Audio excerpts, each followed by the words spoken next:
ஆன்மீக அன்பர்களே, பிரம்மாண்டமான சிலைகளையும் கோபுரங்களையும் பார்த்த நமக்கு ஒரு கொட்டைப்பாக்கு அளவு லிங்கம் ஒட்டுமொத்த பிரபஞ்சத்தின் சக்தியையும் அடக்கி வைத்திருக்கிறது என்றால் நம்ப முடிகிறதா?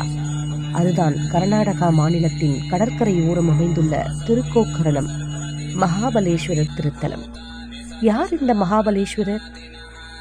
புராணம் கூறுகிறது, இலங்கை வேந்தன் ராவணன் சிவபெருமானிடம் கடும் தவம் புரிந்து ஆத்மலிங்கத்தை வரமாக பெற்றான்.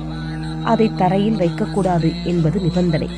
ஆனால் விநாயக பெருமானின் நிலையினால் அந்த லிங்கம் இந்த கோக்கரணத்தில் நிலை பெற்றது. கோபமடைந்த ராவணன் தன் முழு பலத்தையும் கொண்டு லிங்கத்தை மேலே இழுக்க முயன்றான்.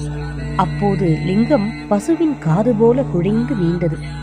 அதன் காரணமாகவே இதற்கு கோக்கரணம் என்று பெயர் வந்தது. இந்த திருத்தலம் அதிசயங்களின் சங்கமம். விரல் நுனியில் ஈசன், கருவறையில் ஒரு சதூர பீடத்தின் நடுவே உள்ள பள்ளத்தில் கொட்டைப்பாக்கு அல்லது மனிதனின் கட்டை விரல் அளவில் மிக சிறியதாக லிங்கபானம் காட்சியளிக்கிறது. பக்தர்கள் தங்கள் கைகளால் இந்த ஆத்மலிங்கத்தை தொட்டு தீண்டி வழிபடலாம். குட்டு வாங்கிய விநாயகர். இங்குள்ள விநாயகர் 2 கரங்களுடன், அதாவது துவிபுஜ விநாயகர், நின்ற கோலத்தில் இருக்கிறார். ஆத்மலிங்கத்தை தரையில் வைத்ததற்காக ராவணன் விநாயகரின் தலையில் கொட்டிய தழும்பு இன்றும் இந்த விநாயகரின் சிரசில் பள்ளமாக இருப்பதை நாம் காணலாம்.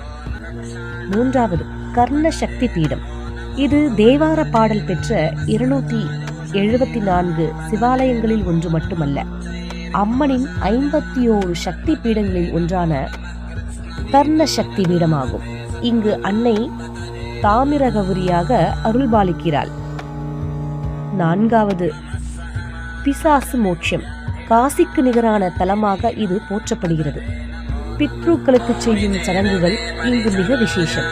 இறந்தோரின் ஆன்மா சாந்தி அடைய தினமும் இங்கே பிசாசு மோட்சம் என்ற வழிபாடு நடத்தப்பட்டு வருகிறது. இது தனி சிறப்பு இந்த கோவிலுக்கு. இயற்கை எழி. அரபிக்கடலின் கரையில் அமைந்துள்ள இக்கோவிலின் மேற்கு வாசல் வழியாக வெளியேறினால் அலைகள் நம் பாதங்களை தொடும். கடற்கரைக்கு நேரடியாக செல்லலாம்.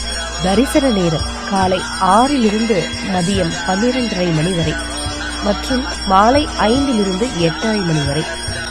இந்த ஜென்மத்தில் ஒரு முறையாவது தீண்டா திருநெறியான அந்த ஆத்மலிங்கத்தை தொட்டு வணங்கி சிவபெருமானின் அருளை பெறுவோம்.